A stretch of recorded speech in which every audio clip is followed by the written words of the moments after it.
What's going on, everybody? This is Leno. I'm here with my boy Drew. What up, Drew? What up, though? Not much, man. I know it took us a little longer than expected, but we're going to be doing our reaction and review of the X-Men 97's episode 10. We're going to use Rockstar Games to kind of walk us through this because I'm tired of trimming and muting freaking copyright claims. Just going to make this easier for us content creators out there. But going into this, man, how'd you like the ending of the this season of X-Men? Uh, I liked it, man. You had the split up where some of them got sent to the future and some got sent to the past. I know they showed a bunch of cameos in that episode. It was cool. It was cool to me. I have a problem with it. I the the anticipation that led up to the point. I was satisfied with that, and again, kind of like what you had mentioned.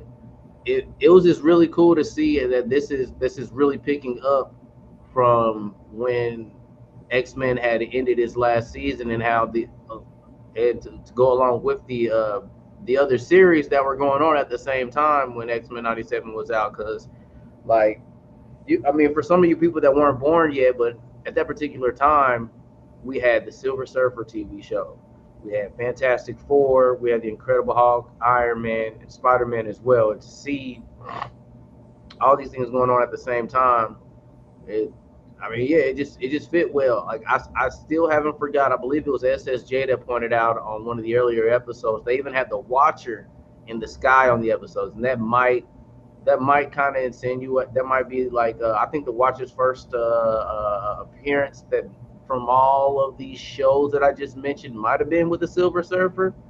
But yeah, I know New Rockstars is going to reveal to us a bunch of Easter eggs. Oh yeah. Yeah, without further ado, let's get it going. Stars, I'm Eric Boss, and this is a breakdown of X-Men 97, Episode 10, the season finale, Tolerance is Extinction Part 3. I cannot begin to explain what it has meant to me to see my point of entry to the Marvel world come back and grow up with me, Yeah, and bring in so many other the corners of the boy Marvel world, including Daredevil, Daredevil, Mr. Iron Daredevil Man, from the Black Spider-Man Panther, series, Wanda Old and School, Quicksilver, Iron Mr. Man 2. Fantastic, Doctor Strange, Peter Parker and Yeah, MJ, yeah, Cloak and yeah. Dagger, Apocalypse possibly resurrecting Gambit as his Horseman Death, even Psylocke and Puck. Yeah, We that is thought pretty awesome. Psylocke was the only one who showed skin. Puck is like, screw that. Sun's out, guns out, and sky's out, thighs out. And thank all of you so much for joining me on this journey, waiting an extra day for breakdowns. I'll always remember it. But I'm so glad I did spend some extra time with this finale because it did some amazing things with the character of Magneto that you really need a full day to just sit with and fully realize. I ain't gonna lie. It was fire seeing Magneto and the As professor we go through this Oh breakdown, yeah, I invite you to think of scenes. this episode in terms of Charles and I'm with you Eric's when you're right. shared shame, the power of water, and reflections. And Found our guy. He's perfect. We're gonna need a flight. by the way, to celebrate this amazing season of X-Men 97 and to recognize Magneto's good points, head on over to nerdriot.shop and support us by grabbing one of these Magneto Was Right shirts. And this whole theme of Magneto begins even in the opening seconds. X-Men. Yes, that is the voice of Magneto. This finale is truly Magneto's Hold on, journey. I got somebody I have to do. I'll be right back. Previously All right. mutant kind, back when the Old Testament didn't need a New Testament. It was just Testament. Then on to the X-Men intro, which we never skip because we can only truly enjoy these X-Men episodes after we've properly rocked out to Ron Wasserman's theme music. And I can't believe I've overlooked this all season long. In the opening frames of this, they updated the outer space shot from the 90s run so that it's not Earth beside two other bodies, it is just Earth with our moon, but they re-inked the moon to accentuate the blue area of the moon, which is explored in the Season 3 Phoenix Saga arc and gets revisited in this episode. And then of the insert shots in this opening sequence, the shot of Cable with Apocalypse from season 4, episode 18, Beyond Good and Evil Part 1, now carries greater weight as Insubordinate and Apocalypse re-emerge this episode. But there's this There we new go. shot of Charles and Magneto in white lab coats using their powers on these armed militants. This is from season 1, episode 3, Enter Magneto, when Charles recalls his past Magnus in the 60s working for a hospital in the unnamed country where Magnus was orphaned by war. Back in 1992, animated series were unable to reference the Nazis or the Holocaust, but this season has been more overt about it, and they do some clever things in this opening scene that kind of bridges the two. But also in the opening sequence, as I pointed out last week, the fleeing humans between Magneto's mutants and Charles's X-Men have now been turned into pink-skinned Prime Sentinels, including that P. Letterman jacket guy with the flat top and the goatee, a character design that gets reused everywhere, and I think it actually might be Bo DeMayo's rendering of his high school self. And yes, Bo DeMayo was fired before the season began, and we still do not know why. I don't really care So about I'm that, not going to to be rush to honest. defend this guy until I know why he was fired.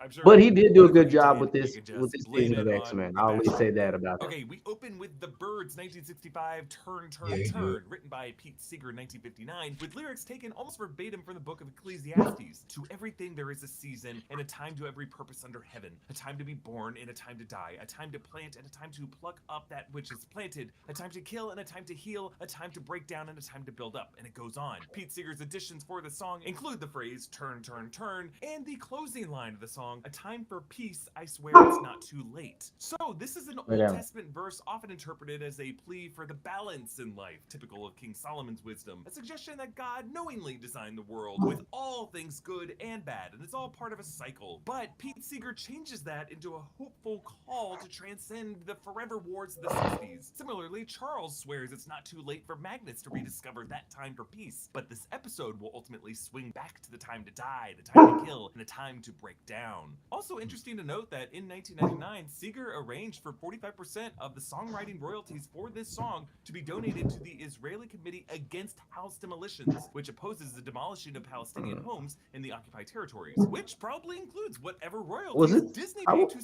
sample know it in what? this episode. Hold on, let me Magneto and pause Charles this. are in that bar that Magneto Why do my fault? Why do Disney films just period have so much subliminalness in it? If that's such a word. Like I was watching like clips to where they were doing subliminal stuff even in the old school cartoons of like Lion King or even all the way Oh, down to McDonald's. Like it's dang near fascinating. It almost feels like everything is like pre-planned. Like how would they have these episodes have already been completed and to talk about all these things right now to make it relative. Like yeah. Yeah, they probably do a lot of pre-planning. I'm just talking about our whole world itself. Like this is crazy. Yeah, I mean the stuff is it's it really it goes beyond us really at this It point. has to Like be. they It has they, to be. they know what they doing. Hmm. They work with higher powers that control a lot of this stuff and they do certain stuff. It's all part of an agenda. Gotta be. Gotta be. There's no escaping it. brought up a few times this season, where they first shared their dream as younger men. Since this scene begins with them unaware of each other's mutations, this would be set before that flashback in season 1, episode 3. That's like I think this war-torn area um, is East Germany, because even by 19... it's this movie. It's called They Live. You ever see that? They live? No. Break it down. It's an old movie with Rowdy Piper. Basically, like in this movie, he find these like these people. I guess they was like a part of a cult or something. I don't know, but they would like a conspiracy group, and they had these sunglasses, and he ended up getting a pair of them. So when you put these sunglasses on, you see the reality of things. So like there's billboards, magazines, all the stuff that like we'll look at a billboard and it might say it might be a billboard of McDonald's or something, but when you put the glasses on and look at it, it might say something like obesity or something, or I forget, but like the glasses just make you see what the real thing, what it's really doing to you. And then like he looked at certain people, and certain people was actually aliens Oh on like damn. some type of weird. Like if you want to, like if you want to, you can pull up at some point, like pull up a trailer of it or something, because they show a lot of that stuff in the trailer. But it's like that, like they basically do stuff that our subconscious picks up, but we're not really aware of it. But What somewhere in up, our Joni? yes, You wanna hop in with us, Joni? I'll put the link. I got the link in the Discord as well. Well, yes, in here too. yeah, come on, hop on in, Joni. Yeah. Joni Level Fox. But yeah, yeah, the preview kind of you'll be able to see everything that I'm trying to say in the preview. What's the name of the movie again? It's called They Live. They Live. Yeah. They Live movie. Okay. I dang near need to watch that movie. They Live. TH. Okay. It came out in THY. 1988. Yup. Oh dang. Okay. Yeah, we can do that. Well, all right. We'll get through this, but yeah, we can go that far as far as talking about these. Yeah. Hold on. You know what? We can just do it right now. All right. So you're saying in a sense that the majority of stuff that we see on the screen and possibly in this world. He said, "Why not?" All right. He said he's about to join us. Yeah, like all this stuff has to be pre-planned, bro. Oh yeah, it is. I mean, how the Simpsons has always able to predict what's going to happen Exactly. in the future in its cartoons. Um, Music videos have always been able to hint towards our future. South Park spoke as of recently has been the cartoon that kind of lets us know the direction society is going to go, almost to where like they're trying to tell us secrets. That's what it is. It's like they can't like they say the devil can't do nothing without telling you first or showing you first. It's like that. Like they gotta put it in our face. They gotta find a way to tell us without telling us before they. Mm. So what better way to do it than put it in entertainment? You're not gonna. Most people are not gonna know or see or realize what it is until it happens. So they can show you something like the Twin Towers blowing up in a movie, and then years later the Twin Towers blow up. Like, hold on, we just saw that in a movie a couple years ago, or we just saw that on The Simpsons. That was their way of telling us. All right, so yeah, you're pretty much in comparison with this film talking about They Live. Let's get it.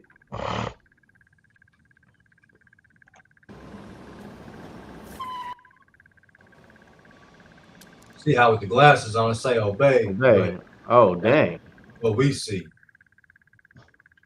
Hold on, let me do that again. Glasses on. Obey, black and white. We see. Wowzers. I wouldn't be surprised. But I mean, but in a sense, society is kind of like that, though, right? Yeah, it is like that. But I mean, it is called programming, TV programming. That's exactly what it is. Change the way we think, the way we view things.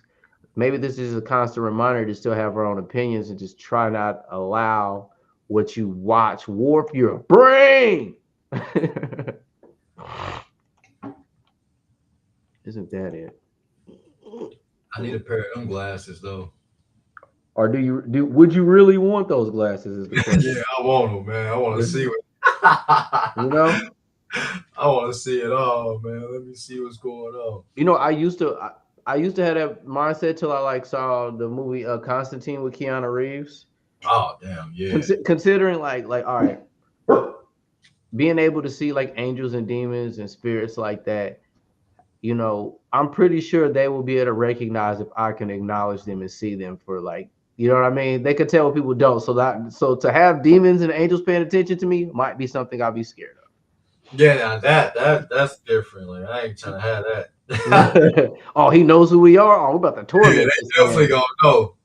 And that's another thing in the movie. Like they started the alien people. They started realizing he was able to see them, Oh, and they started chasing him. man. Let's get back to it.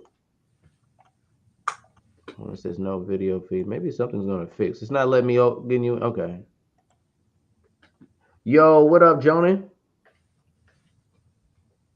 He's probably getting everything together right now. Mm-hmm.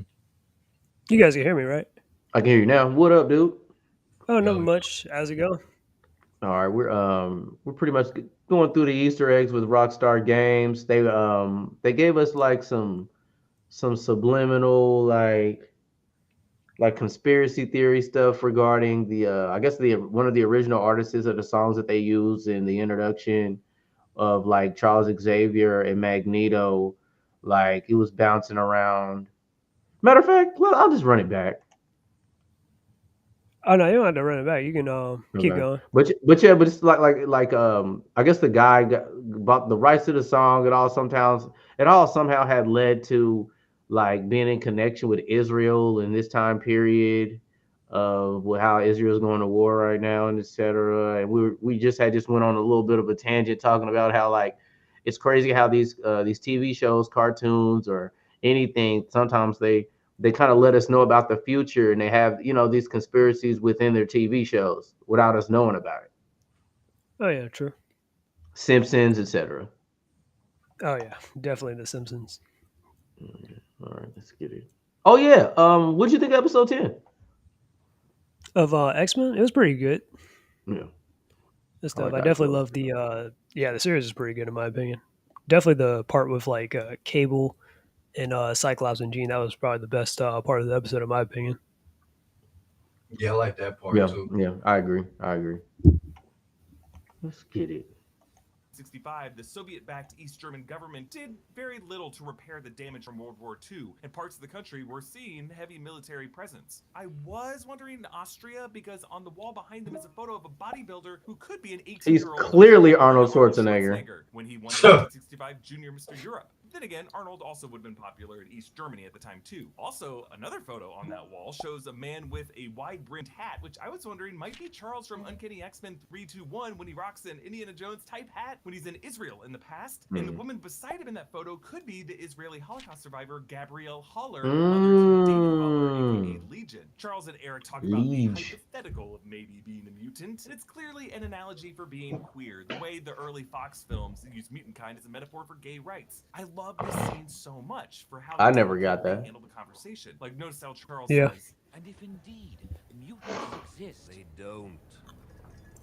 if they exist, and then Eric quickly cuts him off by saying they don't, right as some clunky metal tanks roll by and the ice shakes in his drink. This guy clearly still triggered from tanks as a kid, targeting him for being different. But Charles takes the bold step of telepathically revealing himself to Magneto, and it definitely plays like two men coming out to each other. A very vulnerable moment. Because notice this specific gesture.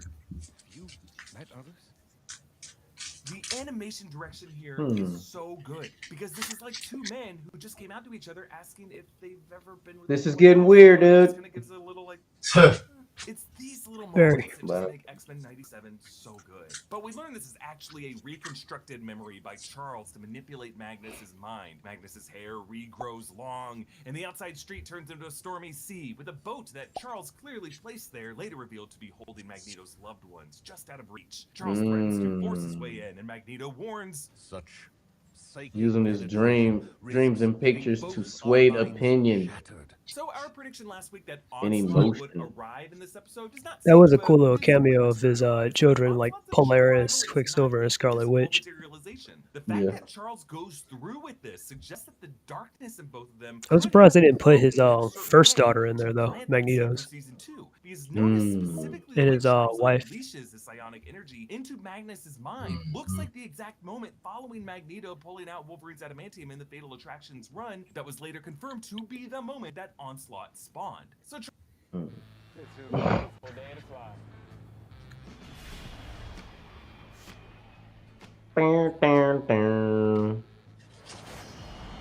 Oh, it's one of those you can't skip the ad, boys.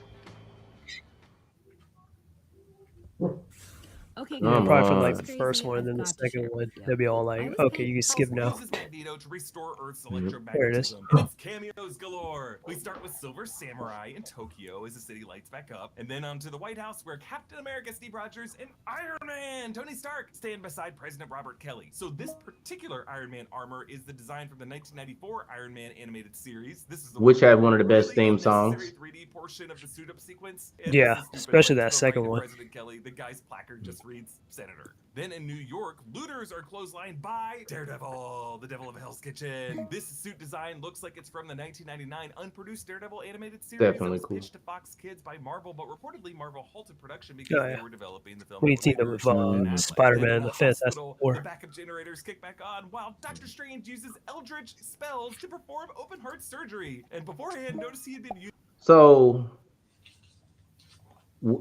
him in this situation, does this make anything that we've watched in the MCU kind of a bit candid?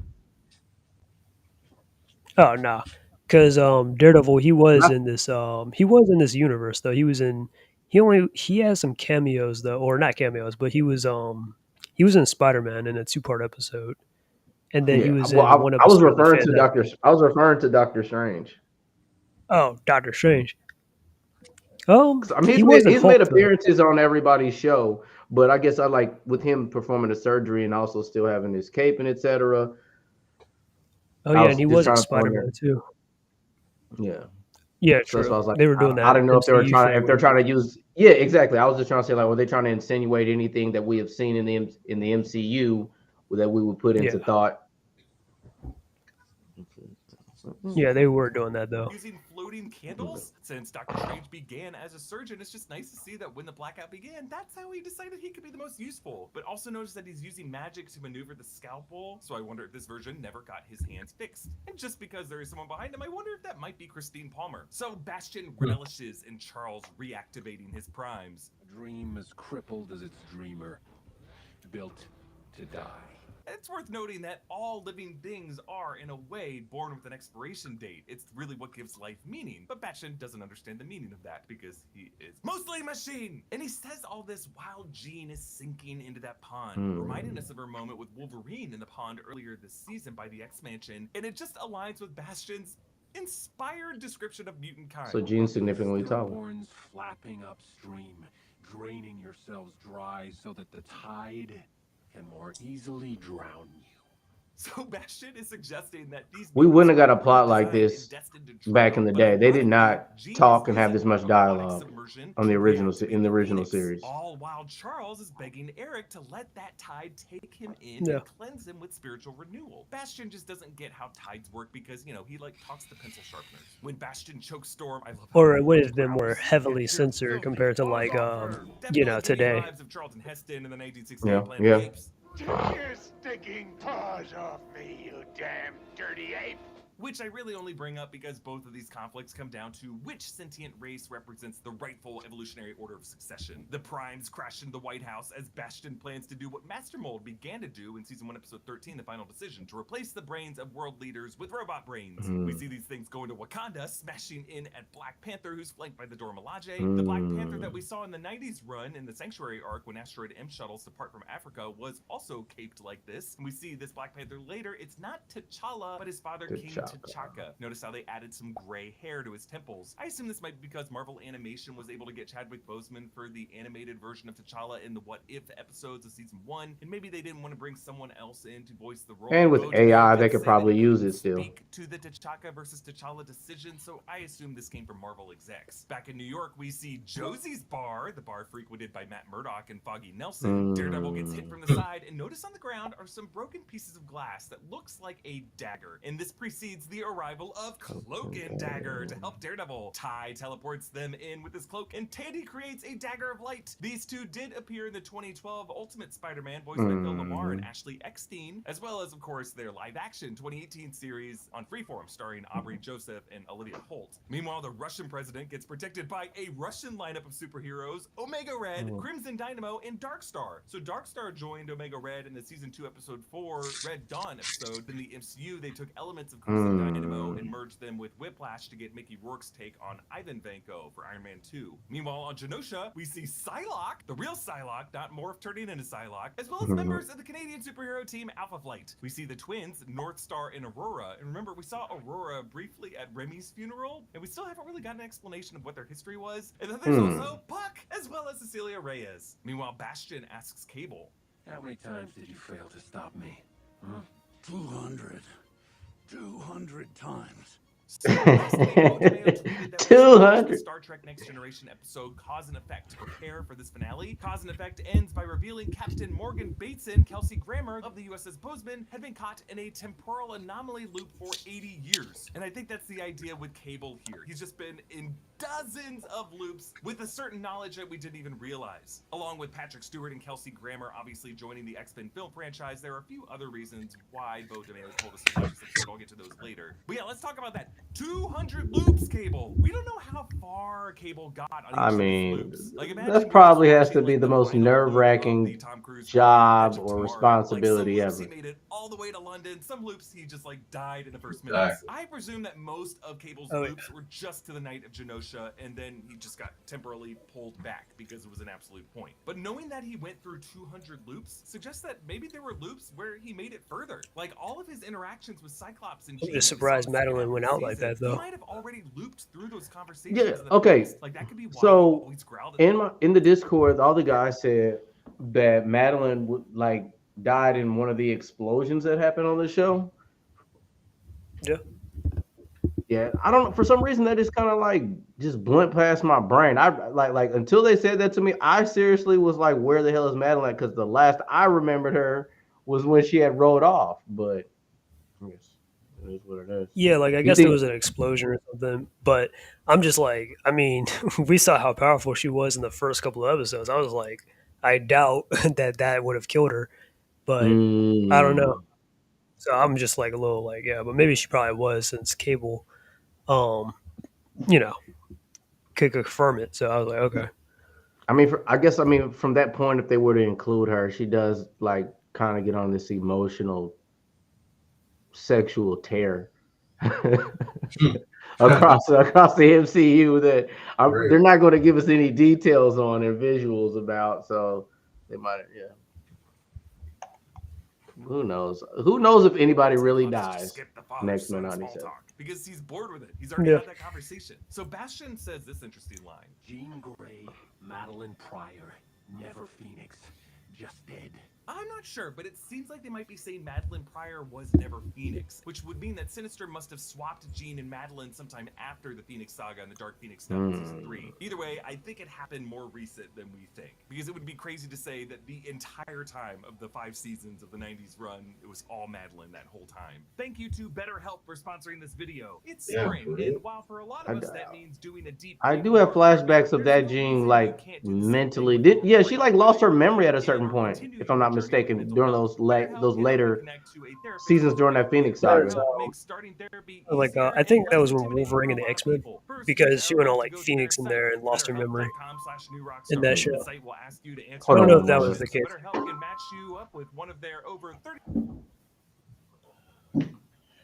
Got a call. What's up, Bundle? I'm in the stream right now. I can. It just depends. It depends afterwards, like how I feel.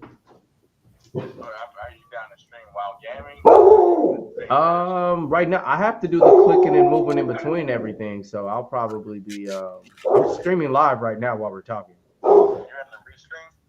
Yeah, yeah, it's in the Discord. All right.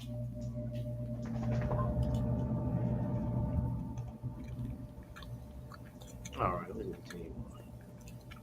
30,000 therapists who they think will help you out the most. The therapists they pick for you will have tons of experience dealing with whatever you're going through. Every single one of their therapists is licensed, has a master's or doctorate degree, and has spent over 3 years and 1,000 hours working with people just like you. You'll be matched to a therapist usually within 48 hours so you can get started. All right, fast. thanks a We've lot. been I'm about promoting to BetterHelp get, for a while. come on, We've heard Bucko. some Scrambler uses it to reverse a nanotech virus for all the primes. During this montage, there's a wondrous choir vocal cover of Ron Wasserman's theme. I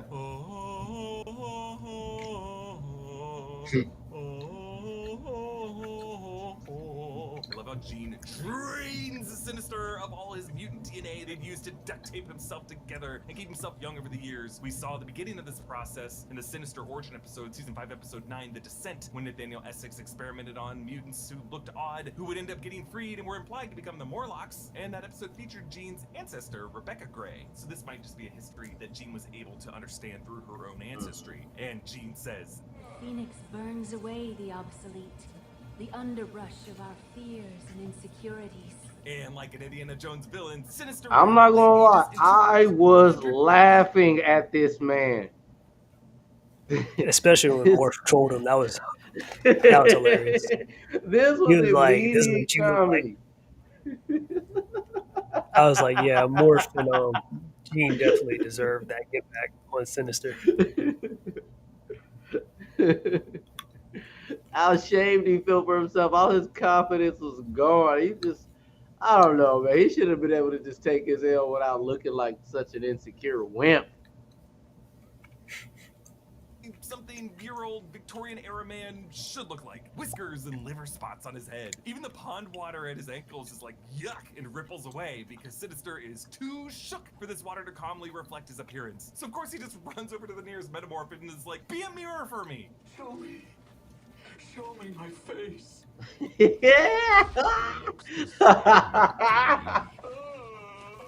Oh, Morph, you're so mean.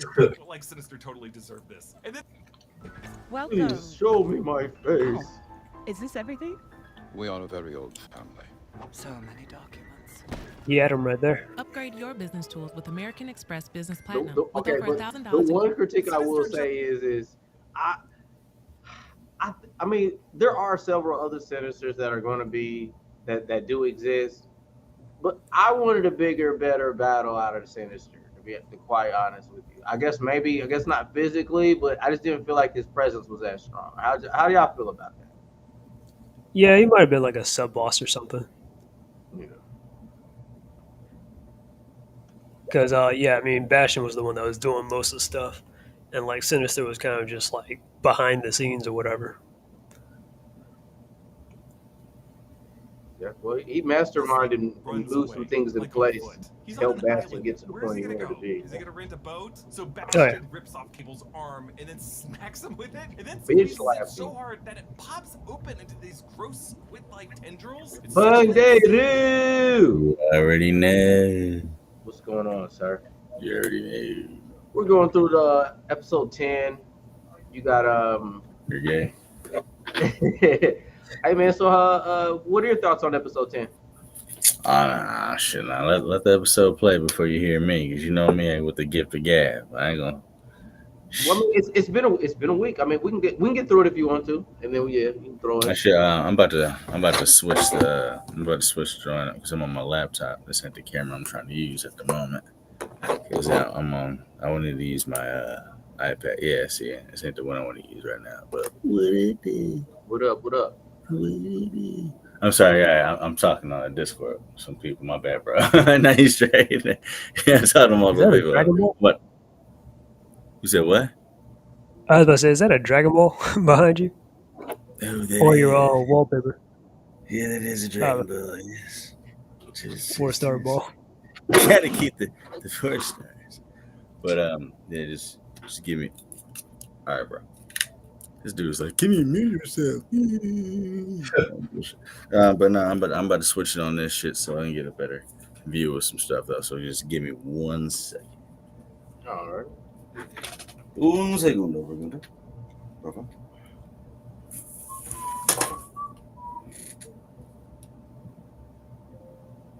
This thing works. What the fuck? There we go.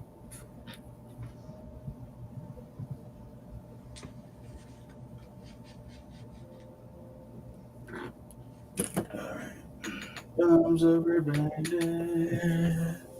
I still don't know what I'm gonna do with that Deadpool book, man. I still don't know where I'm gonna put it with all the Deadpool in here. Oh, I need to access this to here first. Looks like you're gonna have to get a shelf, my boy. Oh yeah, I'm taking that down. And I'm changing that. Well, you can't see that, and I'm changing all this too. All the good stuff is back. But your collection is getting extensive. Yeah, all the good stuff is back here. Yeah, I can't see that. You gotta get you a real wall shelf. A man shelf. You telling? Man shelf. Well, how come? Okay, I'm trying to find you through here. Boom. Okay, so whatever my phone does, my iPad does. 1 second. There it goes. So you about to join again. Oh yeah, so I'm gonna close it down from here. I'll join in here in just 1 second. All right.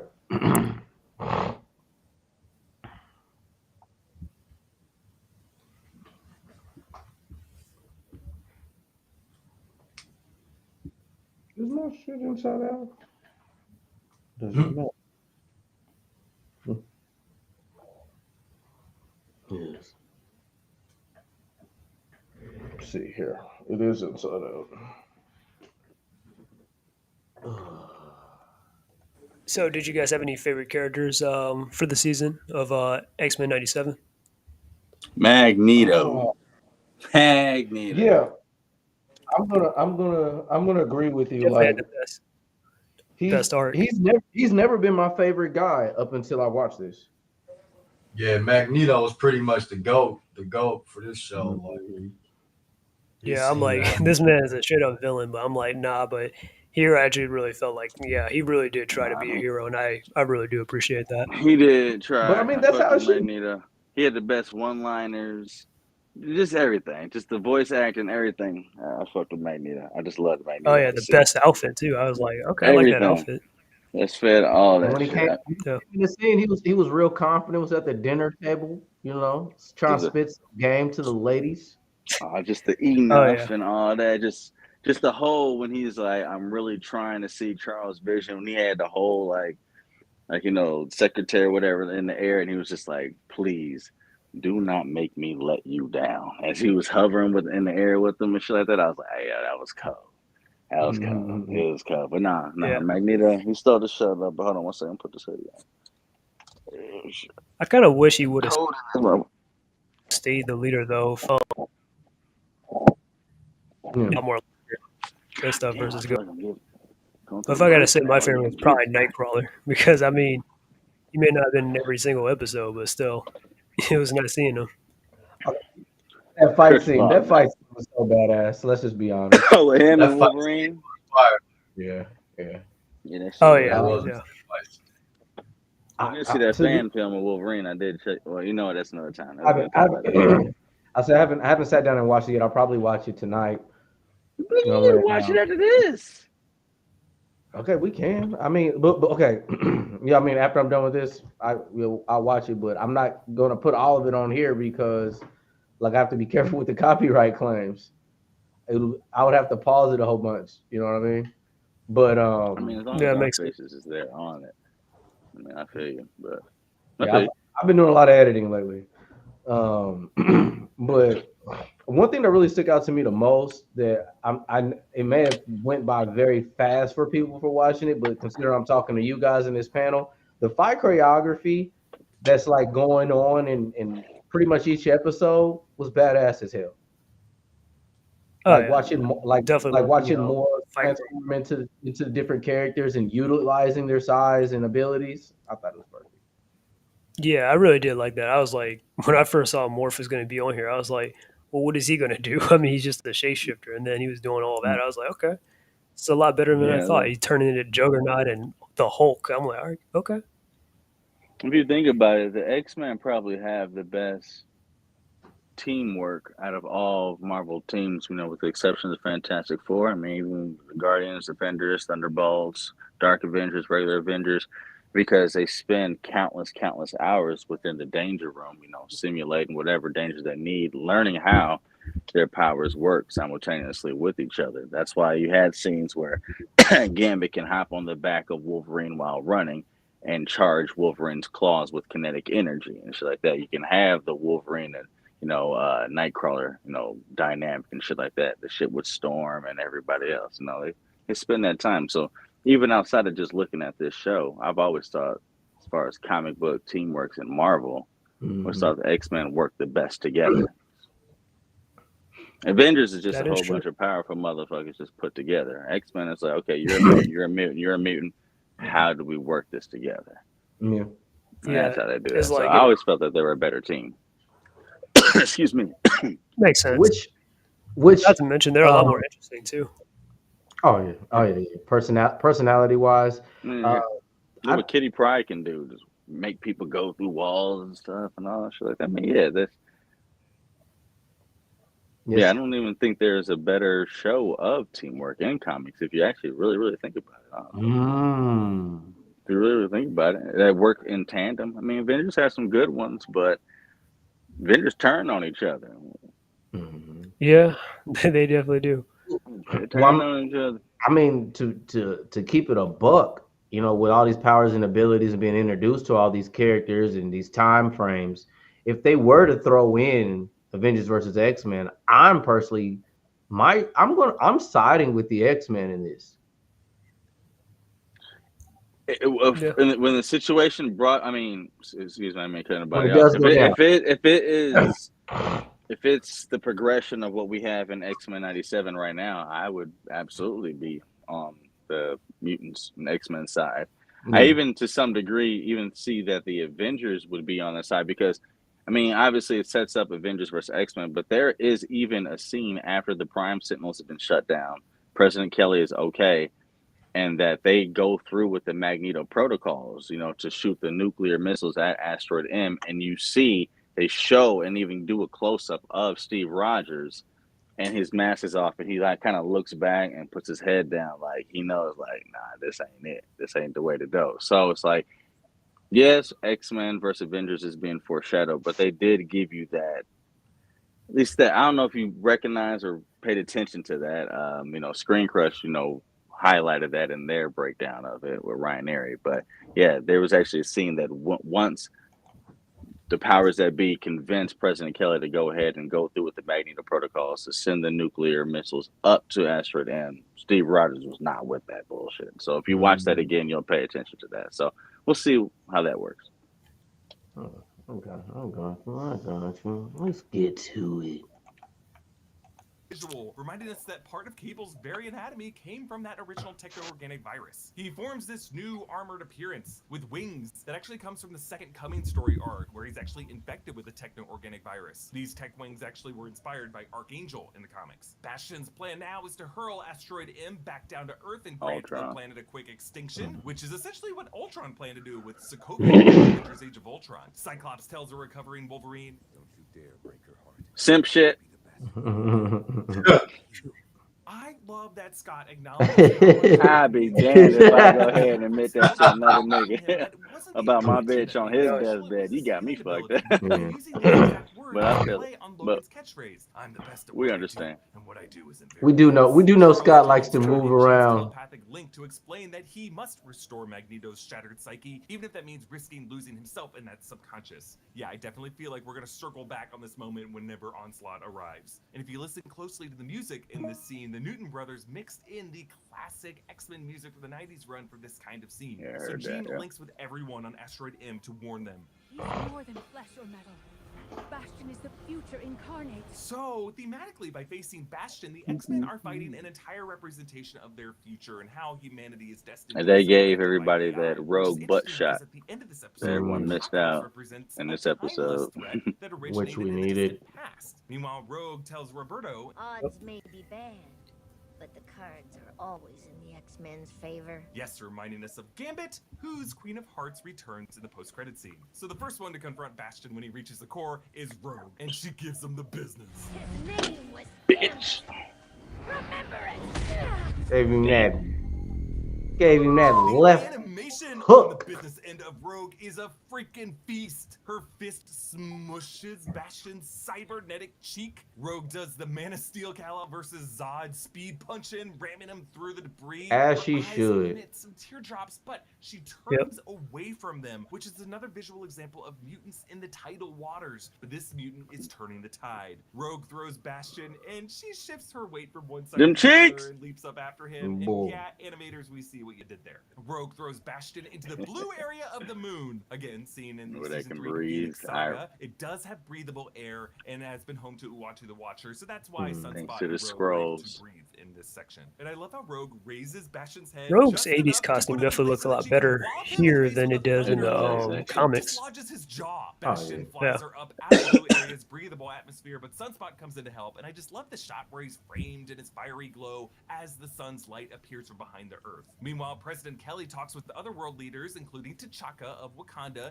and it looks like on the upper right, Nelson that might be Mandela. Nelson Mandela. Because this is 1997, and Nelson Mandela served as president of South Africa from 1994 to 1999. However, the Russian I president noticed was not that Boris too. Yeltsin, so they're just kind of picking and choosing, but that's okay. President Kelly reads Magneto's dossier in the Magneto protocol folder, which lists his real name as Magnus, aka Eric Lencher, aka David Hemblin, the late actor who voiced him in the original 90s animated series. With the Planet Also Fitness paying Black Card, you homage get a great workout. to You the get a great perk That's out, pretty from the because your one membership is class. packed with perks. Join for just $1. Well as Ian Redacted and Michael Redacted. Of course, nods to Ian McKellen and Michael Fassbender. It also lists his affiliations Nice as little Brotherhood of touch. Mutants, Acolytes, and X-Men, and marital status as widowed, and his children, Quicksilver, son, Scarlet Witch, daughter, and P, something referring to Polaris, aka Lorna Oh, Dane, yeah. who also shows up on the boat with these two a little bit later. The deceased wife, I think, might be Magda Eisenhart, who would be Wanda and Pietro's mother at this point before retcons ended up changing all of that. And while his height, 6'2", and weight, 190 pounds, match what is on Magneto's various trading cards, the power ratings of strength, intelligence, speed, fight, stamina, and agility do not match at all. But I love that they added energy level and global danger, and global danger is off the charts. And when Kelly flips the page, there is a yellow sticky note with the word codes taped over what looks like a nuclear missile. So are those the nuclear launch codes just casually written on a Just sticky sitting note? on the top of the So folder. Charles tells Magneto, On a sticky note. drag us under, it also carries us to others who are fighting their own current. I love this idea. This whole concept of all of us linked on shared current, those waters that carry us, is spiritually significant to stories like Black Panther. Remember the idea of Killmonger wanting to be buried in the ocean with his ancestors who knew that death was better than bondage, which I maintain is like the best line to date in the MCU. But we learn in Black Panther Wakanda Forever that water can also Just letting be you know a I'm still healing here, force, bro. as it was So for whenever you get a And for team what it's together. worth, DeMeo did confirm this connection. So out on the boat that Charles placed there, we see I feel you, Rogue, bro. as No well as problem. I've Polaris, actually invited a Quicksilver, few people and myself, but our I'm just letting you know I didn't bail Wanda on you. Maximoff, the Scarlet Witch. Notice how Wanda. Magneto's children's faces are in shadow, which aligns All right, with his I'll send inability another to invite. see his parents' faces. My family. My parents. I can't see them. Where are their faces? Remember, when Magneto flashed back to his origin in the Holocaust in the Remember It episode, we did Do not it. see That's the easy. faces of his parents beside him. We are also reminded of Jean's inability to see Yeah, the faces. yeah. I don't in know if I Memory was clear stated on back that. in the My Bear voice Made kind of Flesh cracked. episode. It's just a tragic thing that happens as we grow older and we start to lose people in I'm our about to say, lives. hell There are yeah, let's faces do it. My we voice get there. in our minds. And specifically But for yeah. Magneto, it's Yeah. really because as a kid, he was not looking upward at his parents in that moment. He could not Sorry, help but guys. look downward at the boots of the soldiers that took them. Father. Those men. The boots. They took them. Yes, Magneto says the German words for mother and father, but transitions into English when he gets angrier. Meanwhile, back on Asteroid M, Nightcrawler bamps Bastion into the main hall, but for a moment we were very worried that Nightcrawler might accidentally bamf with Bastion's arm through his chest. But Cyclops hits Bastion with a full optic blast. It's so satisfying. He to says see that a because that's true how Cyclops Nightcrawler died. battle here. And Jim then- Lee hits Bastion with some plasmoids and crashes the Sentinel head on him. Homie Now face Bastion looks sits up. so His wrecked face warped. looks so Bro, that's gnarly for cruel. a few Pause frames, that. but the dude. Yeah, hold eyes, on. and you see machinery in the background. No. We gotta go back just a tad. Did you know, like, cause I always Oh, zombie. didn't respect Jubilee because I was like, this bitch Here, throwing Jubilee firecrackers. hits You know what I'm action with saying? some But plasmoids that's just and because crushes that's the way the Central Hit on animators him. and the Now comic Bastion writers sits up. made it look. But His actually, wrecked. Jubilee's power is that she's igniting molecules on the subatomic level and giving them ignition, and that's just the color that's happening to it. So she actually, like how she showed herself in that one episode in the arcade, how she can use them to spin, make discs to slice through atoms and all that shit like that. If she can harness it, she's almost on some Gambit type stuff because Gambit can charge whatever he physically touches, with his kinetic energy. She just charges subatomic particles on a molecular level. So whatever is in the air, she can charge and explode. It just looks like firecrackers. But the moment she hones it, because there are a few comic books that explain her powers a little bit better that make her never Omega, but top flight Alpha. Jubilee is a problem with them joints. I'm gonna let you know she is. Yeah, Duly I noted heard, to it. I'm a bit of a casual. She's a problem. I forget the. I think it's a more of a what if one off. I don't think it's a what if title, but it was more of something like that when Jubilee just wasn't effing with the X-Men and she was against it and she was just like, hey, I'm gonna let these pyrotechnics hang, and it's just like, yeah, it explained how she does her power. And it's like, no, I'm not throwing firecrackers. Like she was always just shown to do that in her teenage, stay through X-Men 92 to 97. But if you break down what she actually can do, if you look at what she can do, yeah. I have heard that. Yeah, Jubilee Subatomic. can definitely be a problem. She can be But a I've been hearing problem. that Yeah, she they've can done some detonate. weird story decisions with her though Yeah, they have. throughout the years. Yeah, they have. Yeah, But yeah, I the always found same her thing powers to with be Gambit. creative though. Yeah, same thing with Yeah. Gambit. We discussed Gambit on the stream before. Jeff, me and you have talked about it before. They had a whole one-off where Sinister wasn't such a dick that he was, and he helped Beast help Gambit control his powers because Gambit was out of control with it, and he was actually becoming an extremely dangerous old mega level mutant. And they actually gave him a lobotomy within the comic book just to keep him at alpha status because he was starting to be able to charge everything with kinetic energy that he touched, which was like an unrelenting, unstopping chain reaction. Even if he touched the concrete, it just kept going, kept At going, that kept point, going, kept he going, was a kept going. It danger would to just, himself yeah, it and just also people around kept him. going. So, Yeah, it didn't matter if it was organic matter, it didn't matter if it was metal, it would matter if it was wood. I forget the comic, but it just whatever he couldn't control it. If he sneezed, if he farted or whatever like that, it would just charge the area that it would, and it wouldn't stop. It was a tsunami of his power, and it wouldn't stop until met like a body of water. And so they actually gave him it was Mr. Sinister and Beast. They gave him a lobotomy in the comic book so he wouldn't achieve Omega level. So he just stayed as the top alpha mutant within Xavier's school. I forget the comic again. I always forget the titles, but I always remember the stories though. well, I mean, hopefully we'll kind of get a more progression out of some of these characters that we didn't get in the past. I hope so. So. But this show is doing it though. Yeah, I was about to say, look, comic book adaptation. It may not fit it to its T, but this is probably the closest I've seen so far because I've spent some time for some of the things I've been confused with, and did a little bit of research. And I mean, this is kind of what we all been this is the closest that we've been asking for from Marvel, if I'm not mistaken, guys. Man, unless y'all feel any different. Yeah, this does really definitely feel like something This that shit is it. was taken from the comics.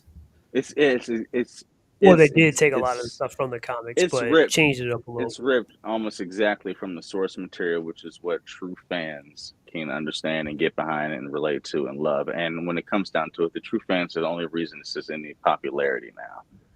I mean, so it scratched the itch that we've been looking for since Phase 4 and the beginning of Phase 5 after Endgame. This is doing it. Yeah. This is doing it. And it's appeasing to those who are in their upper 20s, mid 30s, anything. and shit like that. Yeah. It's appeasing to that childhood. And it literally feels like 1997 to like it was 1998. They picked the ball up and kept running. I don't know why Paul don't like this motherfucker. I don't know what's wrong with it. But yeah, that's what Paul does. That's what he has to look for. I know that's his YouTube personality, but whatever.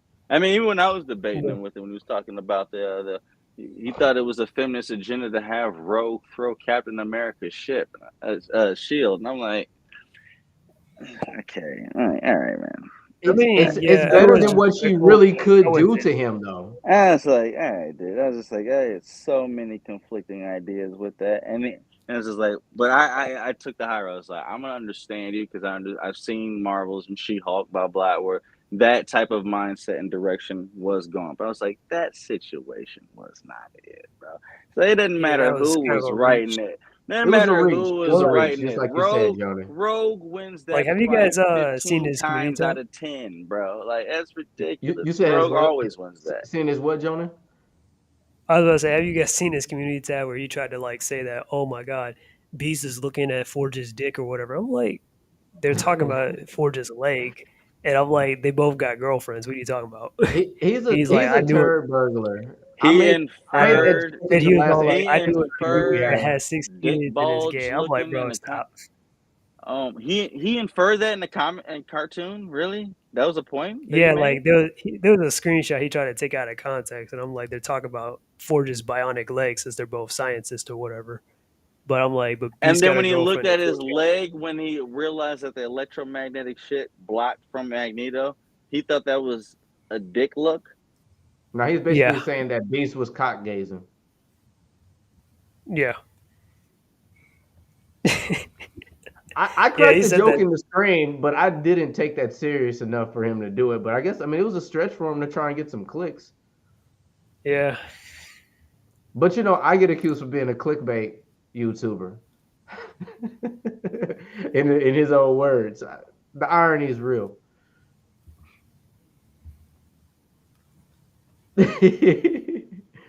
I regress.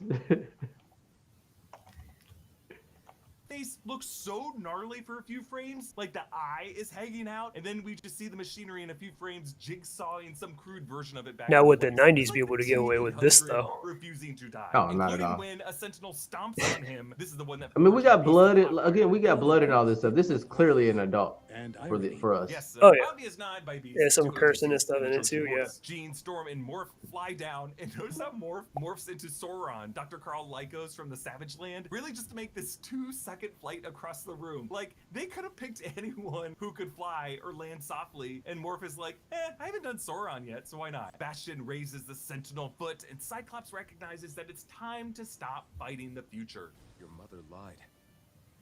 The professor came to you, Bastion. If she did, it was to protect me! Parents are human too. They mess up. Cyclops says he knows how it feels to have the Yo, things he trusted, the future. I got one for y'all. I need this honest opinion from this panel, you guys. I'm not going to refer to just abilities, but as far as being the decision maker and making quick decisions, where does Cyclops rank to you guys in leaders in Marvel? Well, based off what I Hold hear, I on, know Cyclops. hold on, Bundle. You don't have any sound. Where does Oh, Cyclops rank in leaders? Yeah, mentality. What do you guys? You know what I mean? Like you got some honorable mentions for Okay, us. well let me ask you this in Marvel right now. I'm gonna give you a 4-way go right now. Between Icarus, Star-Lord, Captain America, and your boy right there, and Cyclops, who would you rather be your leader? Between them 4. Fresh. Icarus, Star-Lord, Cyclops. Okay, Captain. is it Icarus was in the Eternals, if I'm not mistaken? Icarus is an Eternal. Even though Zuras is the strongest Earth-based Eternal, Icarus is known to be the leader. He's the one that is the field captain. You know what I'm saying? I mean, Basically, if I want Zuras is somebody like Nick leading me, I'll Fury. probably choose like Icarus is Cap. I'll, So you got I'll Cap. probably choose like Captain America or Because I'm something, not gonna do Robert Downey Jr. Because Robert Downey Jr. is everybody's best friend. He's not their leader. or Iron Man. So not Robert Downey Jr. but Tony Stark. Excuse me. But you got your Steve Rogers, Star-Lord, your Icarus, Cyclops. If I'm going to go first, I'm going to go with Cyclops. And I would simply, the reason why this is just only personal to me, because Cyclops generally picks the higher road, but there are glimpses and moments where he will sacrifice and he weighs in. He will kill somebody. He will do a little bit of dirt to do the right thing. So I go with Cyclops. And that's kind of my personality. I don't like getting my hands dirty, but I will if it leads to something great. Cyclops is far more corrupted and has a more blemished accolade for his leadership than Captain America. Even though Captain America does have that one Hail Hydra moment, that was because he was brainwashed. That was never of his own fruition. Cyclops actually, after enough of Professor X's failed tutelage and failed events have happened, he created a bitter resentment towards him and actually led the X-Men in certain futures on a type of a dictator type shit type, or not as over the top as a Homelander type deal, but basically get down or lay But down when he type was shit. going in And he X-Men got versus to that Avengers, point. And then he also had the Phoenix Force and killed Professor X. oh yeah, Professor X, See, yeah, from the see, Avengers. you know what I mean? Cap ain't never done that like that. The worst thing Cap ever did was said Hail Hydra, and that wasn't even his fault. I mean, it was. I mean, honestly, if I had to choose a leader, I would definitely go with Captain America. Like mainly because you saw how he was during Civil War. Like he was definitely ride or die for all the heroes and their secret identities and stuff. But because I think Cyclops is definitely up there, though, in my opinion, with Captain America. I just feel like later writing, in my opinion, kind of ruined Cyclops' character a little bit. But other than that, I mean, Cyclops sometimes off his game if he's like depressed or something, or Jean's dead or You feel whatever. me? You know what I mean? He got a But lot more issues to worry about. See, Cap don't have the emotional content and problems that Cyclops got to deal with. He got baby mama issue. He's admitting his baby mama and wife's love to another man on another man's deathbed. You know what I mean? Like that's crazy. But don't get me wrong. Don't get me wrong. I mean, Cyclops is a good leader, and he will get stuff done. It's just that like you might have somebody like Wolverine who will try to be all let me like kind of challenging explain myself too, though, Jonan. Like I for what you explained, I didn't have too much knowledge of in the first place. And the reason why I kind of go, my opinion, the reason why I didn't pick Cap first is sometimes Cap is more of a soldier and in some kind of situations it might require some attachment to make a decision. Like mentally, like soldier robotic. Like there's moments where like I don't always agree with Cap. That's the reason why I didn't have him. But yeah, but I mean, like Captain America, you know, like he's a huge influence and he's a living legend. A lot of people look up to him and all that. Like even Punisher looks up to like Captain America and all that stuff and wouldn't even fight him because he just, you know, out of respect. So I definitely would say Captain America, but that's not to say that like Cyclops, like, oh, it's like one side or anything. No, I think Cyclops is up there with Captain America in leadership. But if I had to choose, definitely Captain America. Okay. I think he muted himself. Drew, are you still awake? Yeah, I'm still up. What you got? Who you got for your Marvel leader? I'm gonna say Cyclops just off the strength that I'm not a Captain America fan and I don't really like him. So I mean, hey, look, bro. I'm not a Superman fan. A lot of people like Superman. So hey, you can have your. I feel if you got that's your opinion. That's your opinion. Yeah. You know what? If I had my opinion, the only leaders that I'm following is if I'm down bad enough, Dr. Doom, T'Challa, and Magneto. Because Magneto was right. That's it. I'm always with the Bombay. You know what I mean? Rest in peace. Chadwick Boseman. Magneto. I could definitely be down with T'Challa, though, definitely. I would definitely be on Magneto's side if I was a mutant in that world. Absolutely. So I'm under him. And Dr. Doom's just Dr. Doom, bro. Like, get down or lay down. Like, you ain't got an option. I mean, Dr. Doom everywhere at once. Dr. Doom get down or lay down. So, shit. Nice. Let's get it going. He was building crashed down on him, and to refuse to let go, even as you're buried by what should have been. And during this, we get this great shot of Bastion's eyeball reflected in Scott's eyepiece. But notice how it doesn't last, because humanity proved Scott's hope wrong. The Magneto Protocol has arrived. Bastion said that humans would rather die than have babies like them, and Bastion would rather die than live in a world T-1000 boy. Asteroid M blows up and begins Bro, he went to an antimatter reactor though, so I don't think Bastion died. That's what happened with Kang. I don't think he died. I think Bastion That's could what happened with survive too. Kang. That's what. Because he just let himself Did- like run into that explosion. But I'm like, he could probably survive that though.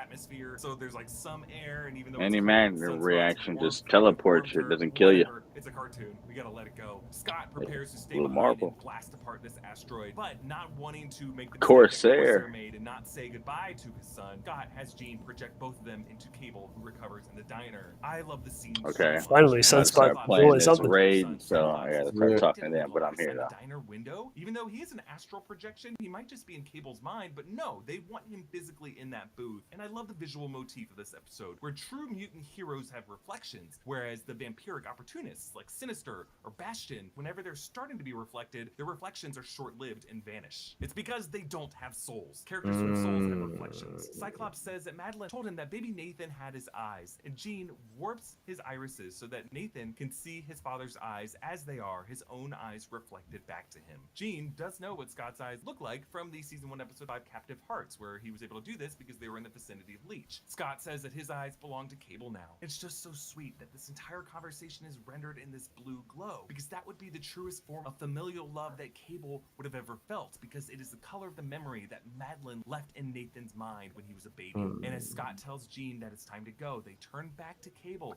and they fade away. But the last part of Cyclops that fades away are the tears welling up in his eyes. Those are the tears that are still Good animation detail right there. as he rips off his eyepiece and just And lets it happens his so optic fast blast you would never even catch it unless you Meanwhile, cared a couple of enough. guys on Earth listen to this bad news on their car radio, station number 1996, Onslaught. which might be for June in 1996, which is when the character of Onslaught. That can also be a thing coming up too.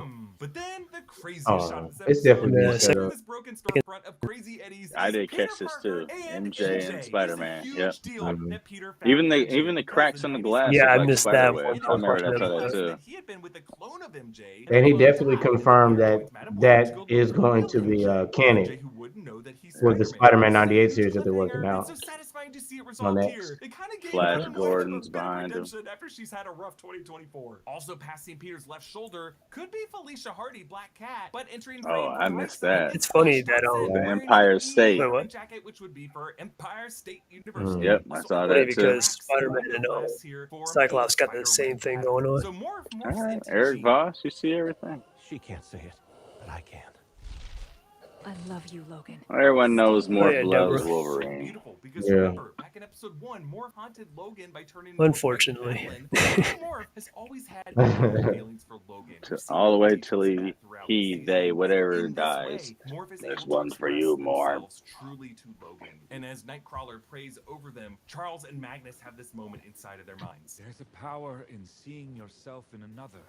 By forcing Magnus to look him in the eyes, Charles helps Magnus realize the power of found family and restores his psyche through their shared dream. Your name is Professor Charles Xavier. Xavier.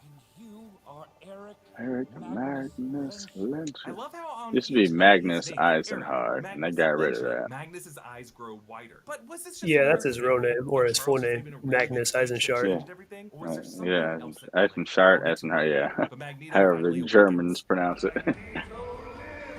Yeah, I got hype on that. Polarity of Let's asteroid go! and raises it back toward the moon, but then whoa, zap! It vanishes. apocalypse The whole thing is gone there. in a blip. The island is lost in the season 4 Taking finale down when it these becomes out here. unstuck in time, because that is what happened to this asteroid. We jump 6 months later, where the news broadcasts refer to this event as E-Day. So I assume E is for Extinction. Especially if they got the As Avengers our going to show year up, of an they're extinction definitely going to event use is Onslaught. considered. The fact that human society remembers it as a near extinction event tells us what society thinks about mutants this moment. The expansion gates are covered in tributes to the absent X-Men with a large chain X padlocked over the bars. We also learn that Graydon Creed has edged ahead in the presidential race polls. Graydon Creed is a presidential candidate from the Operation Zero Tolerance storyline in the comics, who ties into Bastion's political conspiracy plot to turn society against mutants. Might even see We'll see Mystique more in of here. this in season 2. The radio Paper shredder. That sucks. Fleas and ticks It suck. gets interesting. This one color provides the longest lasting protection for 8 I'm glad they went a full 10 episodes instead of breaking this up into part 1, part 2 Recordings of the just season. got better. Yeah. with Stainer from StreamYard. I mean, I So would excited have to preferred that they announce that did, but Also mentioned still, I that mean, Disney's we Santo definitely got a Marco lot out is of it, the though. second So coming of that's my Magneto. takeaway Santo from it. Marco is a fictional South American republic introduced in X-Men number 4 in 1964, which at various points was taken over by Magneto's Brotherhood of Evil Mutants. So we see Forge assembling this board of the missing mutants. The top row has Cyclops, missing presumed dead, Jean, missing presumed dead, Storm, missing presumed I'm dead, sorry Beast, about that, missing guys. My presumed dead, bad. I'm Magneto, sorry. missing presumed dead, Oh, Nightcrawler, missing presumed dead, Jubilee, AWOL, which is interesting, and Sunspot, AWOL, interesting. Then the Yeah, middle too row, many people Charles, missing pivotal. presumed dead, Scarlet Too many Witch. pivotals. I got a question for you guys. I mean, I do know, like in the comic books, Spider-Man is classified as a mutant. But do you think it's going to be Spider-Man to be classified as a mutant on this TV show? No. Probably. Well, maybe. But No. he- Because this they've already said that the old Spider-Man TV show. Because remember, what Marvel basically Neojack kind of had Nightmares. their own little mini multiverse already happened. The Fantastic Four, the X-Men, Iron Man TV show. I am Iron Man and Spider-Man. They kind of all participated and existed in the same universe with mad cameos, with Ghost Rider and all that shit like that. And Bodemayo even explained this. It's like all of these shows happened within the same type of universe. That's why we get all these cameos. That's why we got the Spider-Man and Mary Jane that and that's Splinter. And they even explained that because at the very end of the Spider-Man universe, he found out that he was with a clone and went with Cassandra Cain to find the real Mary Jane within a certain timeline. And we basically just got the realization of what happened at the end of that show. He found the real Mary Jane and stayed with her in that timeline. So all of these shows take place within the same cartoon-wise between that 1992 to 1997, 98, 99 time period. They've already kind of explained that they all mix together. And so, yeah. Okay. When I said that with Spider-Man in the comic books recently, I don't believe in the past they ever did, but the comic books recently, and it might have been in the Uncanny Spider-Man series. I thought that's the first time they ever declared Spider-Man as an actual mutant. Oh, I'm sorry. Are you speaking on the comics? I'm sorry. I thought you were speaking on Yeah, TV show. considering I that, apologize. Excuse me. yeah. That's why I asked. Do you think that would run canon on this TV show, or if I'll it be could be a honest with you. possibility? I haven't heard that, so I would be ignorant. So I can't speak on that. I haven't known of a comic to speak on Spider-Man to be a mutant. Not saying it hasn't happened. Everything can happen in comics, but I haven't heard that. They probably might mistake him as a mutant because they've done that before in the Ultimate Comics, where let's say one time when Peter was fighting Venom, he wasn't wearing his costume and stuff. He was wearing like some raggedy clothes or whatever that he picked up, and some people were like, "Is he a mutant or something?" Because he was doing superhuman things. So it could be like a honest mistake or whatever. But Everyone thought Juggernaut was a mutant for a long time until the writers had to say, "No, he's not." Sidorak. Oh yeah. Well, Anyway. if you don't like read comics and stuff, because he got his powers from magic and all that. Yeah. But or in the movies, they try to simplify it by just saying he's a mutant or whatever. Yeah. Because I mean, if it wasn't what a lot of people are confused about, like basically a lot of mutants and superheroes had to register themselves to the government, included, and the Sokovia Accords. And with that being said, there's only a few mutants that never registered. That's why the Uncanny Spider-Man series, Nightcrawler has a huge pivotal role because the Sentinels are trying to take down and get rid of mutants, their existence period. But Nightcrawler's never registered, and that's why, like, basically the Sentinels are scanning the city of New York. And Spider-Man came up as one as well. Came up as a mutant there. So I didn't know if that possibly could lead into any direction with them running canon with the Spider-Man 98 that's coming up. And of course they're probably going to throw in X-Men as well. If y'all think that could be a possibility. I don't, but I hear it's you. Possible. I don't. But I mean, but one of my, I'm excuse me, sorry, I tongue tied a little bit there. SSJ will roast me though, but one of my favorite things about Marvel Comics is their whole What If series. I mean, so anything is happening. So if that it could be a what if thing, and what if what if that might happen? Hell, we went to the comic book store. We saw the what if thing. We saw Venom with the Yep. powers of Doctor Strange. He had the whole. He what was the cloak called again? Well, I don't even know what it's called. Well, I Not know the cloak of what I know levitation, what but you. whatever. But you saw the picture I was talking about, Yeah, and and it then was the new one Eddie was Brock Loki. villain. He was standing on like he was like I'm that dude floating whatever like that, and he had the cloak of levitation on. See, I just said it. There we go. All right. And then it was just that dude. We was like, yo, what happened? Then we saw Sabretooth that had Wolverine claws, but he was dressed exactly like Cable. Remember that comic? Yep, And I was like, what was going Yeah, on? that's a. I think that might be a special cover for Wolverine 49. I don't think 50s came out yet. That was sick. Mm-hmm. So I'm all down for shit like that. Well, Bro. I mean, I don't have much history of knowledge to have read the original Uncanny series, and then they've extended that Uncanny series like several times, if I'm not mistaken. Sorry, I am here. My team just kind of failed on me, so I'm just having to take over. There we go. All right, Jonah, you back in here? Okay, yeah. So I mean, it's hard it's hard for me to make assumptions on what they're going to add into this Uncanny series because the Uncanny started in what, like 1970, and it's had continuations and different versions like since then, or have they always just like extended its storyline from now? I'm asking you guys, since you guys kind of been keeping up with this more than I have. Oh, I mean, I don't know too much about What If like that. I mean, I Well, know they've I'm been not going referring on to What for a If. while. I'm not talking about What If. I'm talking about the Uncanny itself series. Oh. Yeah, I don't know about that. Sorry, my team just lost. Dude, they're arguing so hard right now. Oh my god. Sorry, my bad. Anyways, I'll My probably bad. head out since it's getting a little bit late, but I'll probably stay in the chat or something. Who knows? But anyways, I'll see you guys.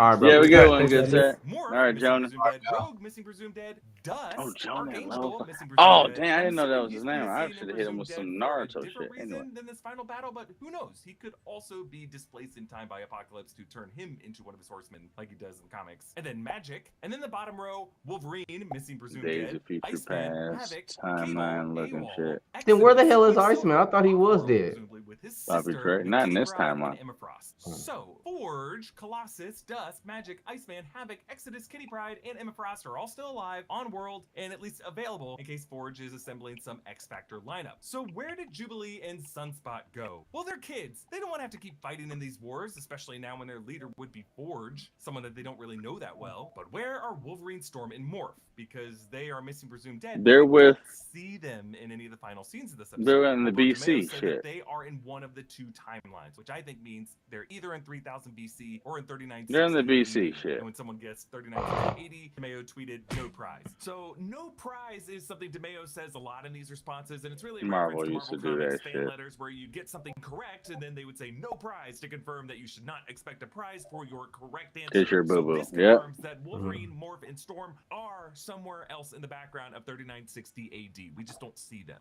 But Scarlet Witch and Quicksilver being off-world is probably the most interesting, because Forge didn't label them as missing. He knows they're off-world. I think Wanda and Pietro might be on the moon, because Quicksilver in the comics briefly marries the Inhuman Crystal, and their wedding is held in the Inhuman city of Attilan. And maybe Wanda is using this wedding trip to search for their father, or some kind of clues or remnants in the blue area of the moon. So Bishop finally returns, hinting that he and Forge are friends in the future, and the X-Men are just lost in time. But it's less a question about where and more when.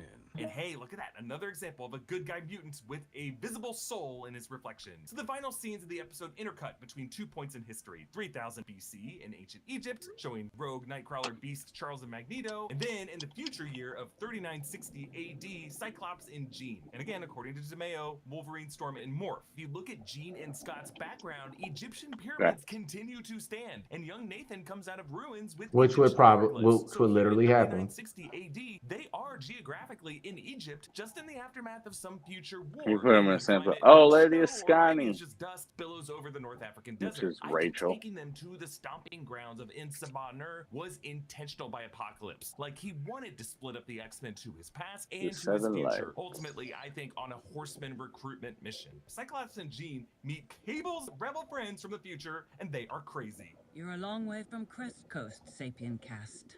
You may call me Mother Ascani, leader of Clan Mother Ascani. lady. So Ascani is Rachel Summers, Scott and Jean's daughter. We saw a version of Ascani reassembling the Golden Gate Bridge in Cable's Story of the Future back in episode 8. And then they meet young Nathan, recognizing him from his eyes. So this is where baby Nathan ended up alone, where he grew up after Bishop brought him into the future, and Bishop got sucked away probably by Apocalypse. So how is Ascani still alive? Has she reached some form of immortality? Has she been alive for 4,000 years? I think the idea here is that Scott and Jean might have conceived her at some other point in the future before this. I mean, hey, maybe all of these rebels are just time-displaced loners from various points of history who just crash landed. I hear it. And she says things like Coast, Sapien Cast. It kind of sounds like some Cloud Atlas. Right? I hear it. Lay down. Lay down. And then Sapien Cast Lay suggests down. a caste system of humans and mutants Okay. where people who look and talk like Scott and I hear Jean you. are now considered I hear it. or maybe even I a know. higher social class. Mother Ascani Gosh. Count on America. is voiced by Gates McFadden, who played Dr. Crusher in Star Trek The Next Generation, which is another reason DeMeo told us to watch that cause and effect episode. Meanwhile, the other group in 3000 BC in ancient Egypt meets this guy. My name is Ensabanur. Apocalypse. Oh dear. So Insabah is the original name for Apocalypse. Apocalypse originated in ancient Egypt. Insabah, a nomadic warrior, the first known mutant on Earth with pale gray skin and the blue lines on his face. Marvel Comics writers chose the name Insabah, intending it to translate to the Seven Lights, but we're not sure if the translation is accurate. The Uncanny X-Force comics explore how he was recruited by the Celestials to be a guardian to ensure evolution takes its natural course, so they enhance his body with celestial technology. Over time, he took on the name Apocalypse and was worshipped as a god, going in and out of states of hibernation as he seeks new Old host bodies Testament throughout history, always recruiting 4 horsemen as his strike force. It's implied by the X-Men comics that he was actually the Old Testament god who is described in religious texts. He, of course, was played by Oscar Isaac in 2016's X-Men Apocalypse. But now he's voiced by Adi Tokumbo McCormick, who played Mr. Echo's brother, Yemi, on Lost. And notice how they mixed in an audio effect, really a subtler form of the distortion that they gave to Hold on. and James Blendick, who voiced Here's a personal Easter egg. Isn't that the second Lost reference that they've made Props. for this episode? And that was Paul's last 8 or 9 rated show that he said that he gave an 8 or 9, and it's got lost. Oh gosh. Yeah. The character throughout the 90s run. So Apocalypse showed up throughout that series as part of the Cure storyline initially in season 1, episode 9, when he was commanding Mystique in season 1, trying to orchestrate the assassination of Robert Kelly. And then from there became much more of a timeline villain, like in the season 2 Time Fugitives. I definitely don't like that Apocalypse suit. It's kind of lame to me. The old one. At the very end of the season 4 Sanctuary arc, and then shows back up in the Beyond Good and Evil time travel story, the end of season 4, and then lastly in season 5, episode 5, the 5th Horseman, which followed up with Fabian Cortez as Apocalypse's vessel. So that massive golden dome in the distance looks like it could be celestial technology, what was used in the ancient world to guide the construction of the pyramids, perhaps. Now remember, Immortus, aka Kang, exists in the X-Men animated series continuity in the Nexus of Time. In season 2 of X-Men 97, we could see a sighting of the Kang variant Pharaoh Ramatut in this period of history. So onto the post-credit scene, the present-day ruins of Genosha. Apocalypse's more familiar form retrieves something from the ashes. So much pain, my children. So much death. He recovers Gambit's Queen of Hearts, which is another nod to the Cause and Effect Star Trek episode because Data flipped over 2 queens for Dr. Crusher, one of them being the Queen of Hearts, which is what contributed to her deja vu that they were indeed in a time loop. But obviously the takeaway here is that Apocalypse, as he does in the 2006 Blood of Apocalypse arc, is recruiting Gambit to be one of his 4 horsemen, the horseman that represents death. This was foreshadowed back in episode 7 when a giant form of Gambit appeared to Charles in the astral plane and turned into a skeleton. So Gambit is death that would leave 3 other horsemen. Remember I said that, Heffrey? So what is Apocalypse doing?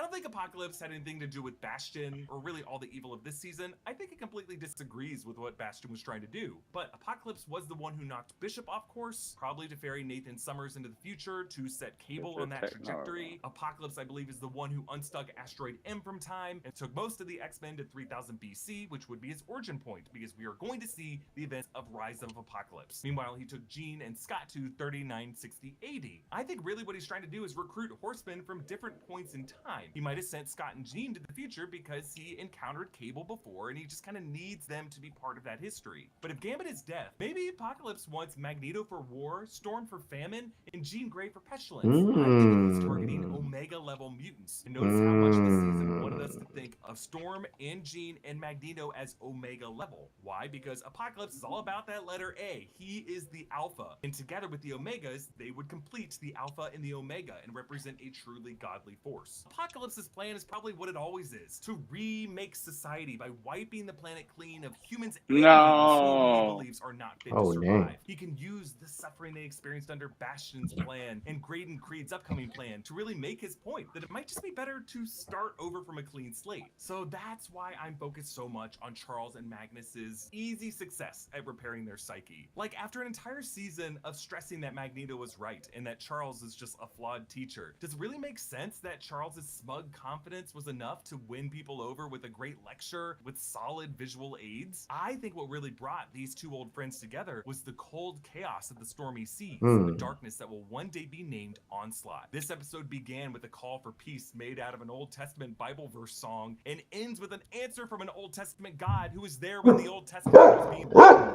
Apocalypse separated Charles and Magnus, but he kept them together, and I think he knows what was truly just between the two of them. So that completes our coverage for this season of X-Men 7, and I want to thank you all again for joining us each week. The fact that you would spend all your week with new rock stars and put up with my weird takes, it just means so much to me. It's been a really difficult few months for me, and to geek out over this show with you all every week has just been Hush, you know, come over here and lay down. Lay down. Lay down. Lay down. Noah Chen, Evan Yee, Jessica Clemens, John Costa, Alex Berg for their research and their wisdom for these breakdowns, and to our hardworking post-production team, including Josh Bird, Drew Coombs, Riley Oskelis, Aaron Carrion, Ed Vilderman, Jordan West, and Eric Gorday for making these videos look so good. Comment down below with your thoughts. Follow me at EA Voss. Subscribe to all 3 channels of the New Rockstars Network for breakdowns and news coverage of everything you love. Thanks for watching, and I'll see you next time. Bye. That was an interesting breakdown. Hopefully,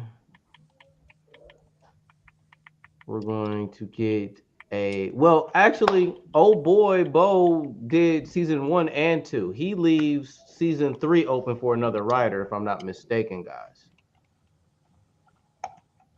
We'll see. Season 1 and 2? Yeah, he did season 1 and 2. Okay.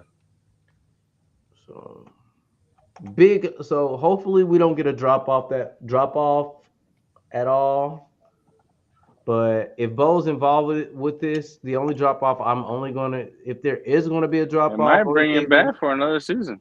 They should bring him back for another season. But the only possibility I could see of a drop off is if people are just not interested in Apocalypse itself. I'm fascinated with Apocalypse because we're talking about getting into a little more biblical sense. It's getting close to religion, and I mean, we'll probably see a display of almost like would that be called? We'll get into more into deities and demigods. If you get in, yeah, might get a whiff of that per se.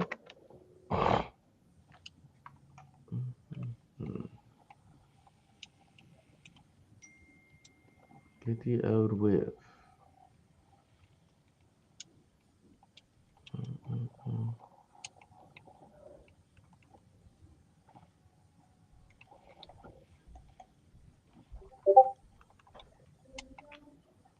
If you know, you know.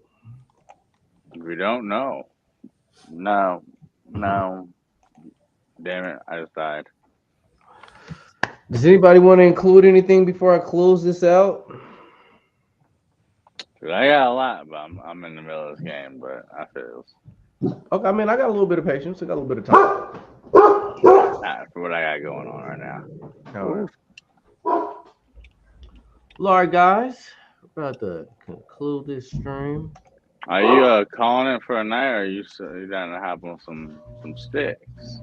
I'm probably calling it. I'm getting freaking tired. Well, I'm about to go ahead and drop a little Twitch stream in the Discord. So if anyone's down to still play some games, hit me up. Yep. There you have it. Hold on. Let me get your. Let me see here if I can pull up. I'm gonna throw. For the people that'll possibly watch this stream, might want to see what your Twitch is. So let me. I've thrown it in the Discord multiple times. I'll do it again tonight. Well, okay. This is going to be streamed to YouTube, so I'm about to put the link to your Twitch name for people that watch this as well.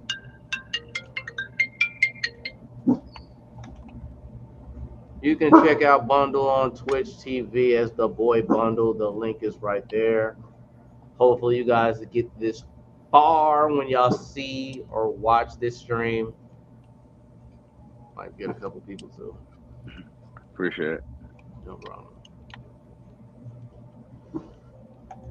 Okay. I'm sleeping hard. I forgot the new Boruto manga came out yesterday. Well, sir, you have some work to do. Yeah, I mean, get up early and do that. Dang, I'm slipping. Yeah, I'm about to eat and then lay on down. Yeah, I'm definitely finna lay it down for the night, though.